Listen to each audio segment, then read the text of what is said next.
რუსეთი დასავლეთის მიერ უკრაინის მხარდაჭერის შესაჩერებლად ყველა შესაძლო გზაზეა წამსვლელი. ამის შესახებ ქვეყნის საგარეო საქმეთა მინისტრმა განაცხადა, რომელმაც აღნიშნა, რომ კრემლის მიზანი ყველა იმ საშუალების განადგურებაა, რომლითაც დასავლეთის სახელმწიფოები მათი აგრესიის წინააღმდეგ კიევს ეხმარებიან.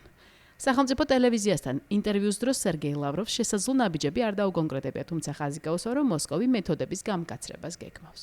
Свои собственные методы сделаем гораздо более жесткими для России. ჩვენ კიდევ უფრო გავამკაცრებთ ჩვენს მეთოდებს, რათა დავანგრიოთ ყველაფერი, რაც კიევის საომარ მანქანას დასავლეთიდან ამარაგებს და ამას უკვე ვაკეთებთ. ისინი უკვე გოდებენ. შემთხვევითი არაა, რომ სულ უფრო მეტი ხმა ჩვენი საერთო სივრცის სხვადასხვა წერტილიდან გამოდის მოწოდებით, რომ ეს უნდა დასრულდეს. ასე არ გამოვა, უნდა შეჩერდე მასში, როდესაც ხელთ გაქვს ნორმალური, ხანგრძლივი, სანდო და გამძლე დარეგულირების გზა. ჩვენ რომ ახლა კონტაქტის ხაზზე გავჩერებულიყავით, ამით ჩვენი ბაბუებისა და დიდი ბაბუების გმირობას გადავუსვამდით ხაზს, რომლებმაც ნაციზმი დაამარცხეს.